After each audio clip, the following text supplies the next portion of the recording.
Hi, എല്ലാവർക്കും നമസ്കാരം.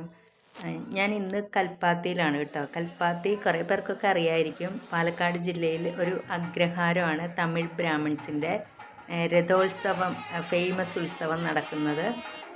നല്ല രസമാണ് കേട്ടോ അവിടെ കാണാനായിട്ട്. ഒരു 4 അമ്പലങ്ങളുണ്ട്. അതിൽ 4 കൊടിയേറിയിട്ടാണ് ഈ രഥസംഗമം, രഥോത്സവം അതൊക്കെ ഭയങ്കര നല്ല രസമാണ് കാണാനായിട്ട്. പണ്ട് ഞാനൊരു 7ാം ക്ലാസ്സൊക്കെ പഠിക്കുന്ന സമയത്ത് ഒരു കഥ വായിച്ചിട്ടുണ്ട് ഈ രഥോത്സവത്തെക്കുറിച്ചും അഗ്രഹാരത്തെക്കുറിച്ചൊക്കെ. പക്ഷേ ഞാൻ അവിടെ വരുമെന്നോ അതിൽ കൂടുന്നോ ഒന്നും വിചാരിച്ചിട്ടുണ്ടായിരുന്നില്ല. ഇതിന് മുന്നേ ഞാൻ പോയിട്ടുണ്ട്. ജസ്റ്റ് ഒന്ന് കാണാൻ വേണ്ടിയിട്ട്, കൊടിയേറിയതിന് ശേഷം തൊഴാൻ വേണ്ടിയിട്ട് പോയിട്ടുണ്ട്. ഇതുപോലെ രഥോത്സവത്തിന് പോയിട്ടില്ല. നല്ല രസമുണ്ടായിരുന്നു കേട്ടോ. അപ്പം ഞങ്ങൾക്ക് ഇവിടെ അമ്പലത്തിൽ പ്രാദേശിക അവധി നിറമാലയായ കാരണം ലീവായിരുന്നു. അപ്പം ഞങ്ങൾ കുറച്ച് ഫ്രണ്ട്സൊക്കെ കൂടെ, അവിടെയും 2-3 ഫ്രണ്ട്സ് ഉണ്ടായിരുന്നു. അപ്പോൾ അങ്ങനെ ഞങ്ങൾ പോയി. അവിടെ അഗ്രഹാരമാണ്, ശരിക്കും ബ്രാഹ്മിൺസിൻ്റെ ഒരു അഗ്രഹാര. ഒത്തിരി കച്ചവടക്കാർ. നമ്മൾ സാധാരണ ഒരു ഉത്സവ സ്ഥലത്ത് പോകുന്നതിനെക്കാട്ടിലും വെറൈറ്റി ആയിട്ടുള്ള കുറേ സാധനങ്ങൾ നമുക്ക് വാങ്ങാനായിട്ട്. ഈ പൂക്കൂടെയൊക്കെ കണ്ടോ, നല്ല രസമുണ്ടായിരുന്നു കേട്ടോ. പ്ലാസ്റ്റിക്കിൻ്റെ, പെട്ടെന്ന് നാശമൊന്നും ആവില്ല. എൻ്റെ കയ്യിൽ മെറ്റലിൻ്റെ ഉണ്ട്. പിന്നെ അങ്ങനെ കുറേ സാധനങ്ങൾ നമുക്ക് പണ്ട് നമ്മൾ കണ്ടിട്ടുള്ളതൊക്കെ ആയിട്ടുള്ള, ഇപ്പം എന്നാൽ ഇവിടെ അങ്ങനെ കാണാത്ത കുറേ സാധനങ്ങളുണ്ടായിരുന്നു കേട്ടോ വാങ്ങിക്കാൻ വേണ്ടിയിട്ട്. പിന്നെ അധികം വെയിലൊന്നും ഉണ്ടായിരുന്നില്ല. നമുക്ക് സുഖമായിട്ട് അതിൽ കൂടെയൊക്കെ നടന്ന് കാഴ്ചകളൊക്കെ കണ്ട് എല്ലാം ആസ്വദിക്കാൻ പറ്റി. ഭയങ്കര നല്ല രസമുണ്ടായിരുന്നു. എനിക്ക് നന്നായിട്ട് ഇഷ്ടമായി. ശരിക്കും കുറച്ചും കൂടെ നല്ല ഭംഗി ഒരു സന്ധ്യ സമയത്ത് പോയി കഴിഞ്ഞാൽ നിറയെ ലൈറ്റ് സെറ്റിംഗ് ഒക്കെ കാണുമ്പോഴത്തേക്കും നല്ല രസമായിരിക്കും. പക്ഷെ തിരക്കുണ്ട്, നല്ല തിരക്കാണ്. ചെറിയ അഗ്രഹാരമല്ലേ, ചെറിയ റോഡുകളാണ്. അത് കാരണം നമുക്ക് നല്ല തിരക്കുണ്ട്. കുട്ടികളൊക്കെ ആയിട്ട് പോയി കഴിഞ്ഞാൽ അവർക്ക് വേണ്ടുന്ന സാധനങ്ങളേ ഉള്ളൂ അവിടെ. തേര് പറഞ്ഞാൽ രഥം അറിയാമല്ലോ, അതാണ് ഇവിടുത്തെ ഭയങ്കര പ്രാധാന്യമുള്ളൊരു കാര്യം. അതിങ്ങനെ അതിൽ കുറേ സാധനങ്ങളൊക്കെ അവർ വെച്ചിട്ടുണ്ട്. നഗരപ്രദക്ഷിണം നടത്തും. ഭഗവാനെയൊക്കെ വെച്ചിട്ട് നഗരപ്രദക്ഷിണം നടത്തും. അങ്ങനെ 3-4 തേര് റെഡിയാക്കി ഇങ്ങനെ ഒരുക്കി നല്ലതായിട്ട് അലങ്കരിച്ച്, അതിലെല്ലാ സാധനങ്ങളൊക്കെ വെച്ച് അലങ്കരിച്ച്, വലിയ വടം കയറില്ലേ അത് വെച്ചിട്ട് വലിച്ച് എല്ലാവരും അതിൽ വലിക്കാനൊക്കെ കൂടും. ഭയങ്കര ആഘോഷമാണ് അത്. നല്ല രസം തന്നെയാണ് കേട്ടോ. കുങ്കുമം, ഞാൻ എവിടെ പോയാലും ഈ കുങ്കുമവും കുങ്കുമച്ചെപ്പും വാങ്ങിക്കും കേട്ടോ. എൻ്റെ കയ്യിലുണ്ട്, എങ്കിലും എനിക്ക് ഭയങ്കര ഇഷ്ടമാണ് അത്. നല്ല കളറ്, നല്ല രസമല്ലേ അത് ഇരിക്കുന്ന കാണുമ്പോൾ തന്നെ. അങ്ങനെ നമ്മളെ ആകർഷിക്കുന്ന കുറേ കാര്യങ്ങളുണ്ട് കേട്ടോ ഇവിടെ. ഈ തമിഴ് ബ്രാഹ്മിൺസ് കൂടുതലായതുകൊണ്ടായിരിക്കും അങ്ങനെയുള്ള കുറേ പ്രോഡക്റ്റ്സൊക്കെ കണ്ടു. അത് വെളിയിലെവിടെയും നമുക്ക് വാങ്ങാൻ കിട്ടാത്ത കുറേ കാര്യങ്ങൾ ഞാൻ അവിടെ കണ്ടു കേട്ടോ. എല്ലാവരും ആ രഥത്തിൻ്റെ അവിടെ നിന്നിട്ട് ഫോട്ടോസും വീഡിയോസൊക്കെ ചെയ്യാൻ വേണ്ടിയിട്ട് വലിയ തിരക്ക് തന്നെ.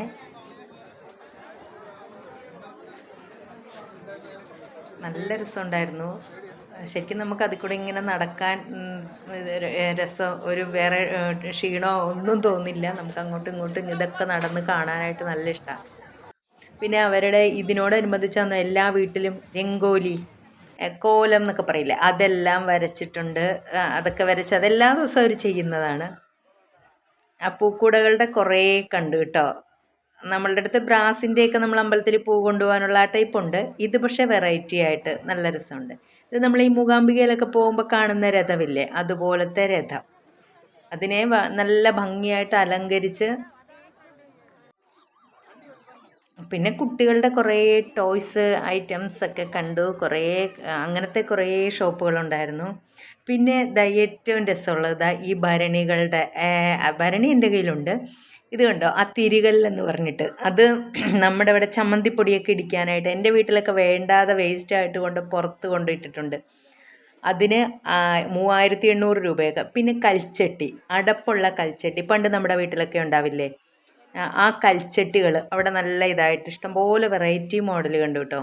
കൽച്ചട്ടി നമുക്ക് പുളിയിഞ്ചിയൊക്കെ വെക്കാനും. പിന്നെ പണ്ട് എല്ലാ വീടുകളിലും ഉണ്ടല്ലോ. ഇപ്പം എൻ്റെ വീട്ടിലൊക്കെ അതെടുത്ത് വെളിയിലിട്ടേക്കും, ആർക്കും വേണ്ടാതെ. ഇതിനൊക്കെ ഇത്രയും റേറ്റ് ഉണ്ടോ എന്ന് ഞാൻ വിചാരിച്ചു. 1800 രൂപയൊക്കെ അവർ പറയുന്നത്.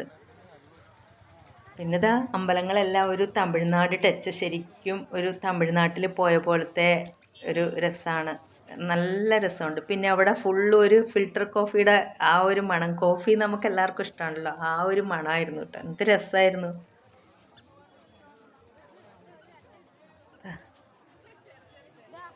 പിന്നെ കമ്മലുകൾ, ഇഷ്ടം പോലെ കമ്മലുകളുടെ ആയിരുന്നു ഏറ്റവും കൂടുതൽ കളക്ഷൻസ്.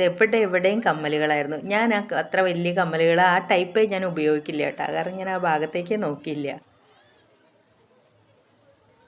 ഇതൊക്കെ കാണാൻ നല്ല രസമില്ലേ? കുട്ടികളുമായിട്ട് പോയി കഴിഞ്ഞാൽ പിന്നെ നന്നായി. പിന്നെ ഇതാ അമ്പലങ്ങളൊക്കെ തമിഴ്നാട്ടിലെ ഒരു അമ്പലത്തിലെ പോലെ ഗോപുരങ്ങളും ഇങ്ങനെയുള്ള ഇതൊക്കെ കണ്ടു. നല്ല രസമുണ്ട്. പിന്നെ മൈലാഞ്ചിയൊക്കെ അവിടെ ഇങ്ങനെ അച്ചു വെച്ചിട്ട് കൊടുക്കുന്നുണ്ടായിരുന്നു. അതൊക്കെ നമ്മൾ എല്ലായിടത്തും കണ്ടിട്ടുള്ളത് തന്നെ.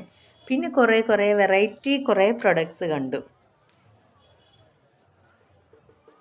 ഈ കുങ്കുമം എനിക്ക് വളരെ ഇഷ്ടമായിട്ട്, എല്ലാ കളറും ചെപ്പും പല മോഡലിലുള്ള ചെപ്പൊക്കെ ഉണ്ടായിരുന്നു. ഇതൊരമ്പലം, ഒരു ഗണപതി അമ്പലം, അങ്ങനെ ഒരു 4 അമ്പലമുണ്ട്. അവിടുത്തെ എല്ലാം കൂടെ ഉള്ള ഒരു ഉത്സവമാണ് കേട്ടോ ഇത്. കൽപ്പാത്തി അഗ്രഹാരം, തമിഴ് ബ്രാഹ്മിൺസിൻ്റെ. അപ്പം നമ്മുടെ തൃശ്ശൂർ പൂരം പോലൊക്കെ തന്നെ ഏകദേശം നല്ല ഫേമസ് ആയിട്ടുള്ള ഒരു ആഘോഷമാണ്. അവരെല്ലാവരും അഗ്രഹാരത്തിലുള്ളവരെല്ലാം ദൂരെ ജോലി ചെയ്യുന്നവരെല്ലാവരും ഇതിനു വേണ്ടിയിട്ട് വന്നു. ചെന്നൈ, ബാംഗ്ലൂർ, അങ്ങനെ എല്ലാവരും ഈ ഒരു ആഘോഷം എന്ന് പറഞ്ഞു കഴിഞ്ഞാൽ അവർക്ക് ഒഴിച്ചുകൂടാൻ പറ്റാത്തൊരു ആഘോഷമാണെന്ന് തോന്നുന്നത്. അത്രയും ഇമ്പോർട്ടൻസ് കണ്ടു അവിടെ. പിന്നെ കോളേജ് കുട്ടികൾ ഒത്തിരി പേര് അവരെ ഫ്രണ്ട്സൊക്കെ ആയിട്ട് എല്ലാവരും വന്നിട്ടുണ്ട് കേട്ടോ. ഒരേപോലെ ഒക്കെ ഡ്രസ്സൊക്കെ ഇട്ടിട്ട് അവർ ശരിക്കും അവർ ആഘോഷിച്ച് അവിടെ എല്ലാം ഫോട്ടോ ഒക്കെ എടുത്ത് അവർ നടക്കുന്നുണ്ടായിരുന്നു. ആൺകുട്ടികളും പെൺകുട്ടികളും എല്ലാവരും.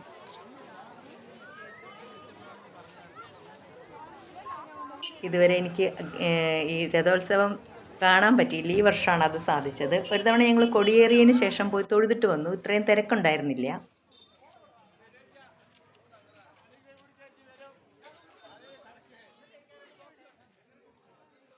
ഇതിപ്പോൾ അത്യാവശ്യം നല്ല തിരക്കായി.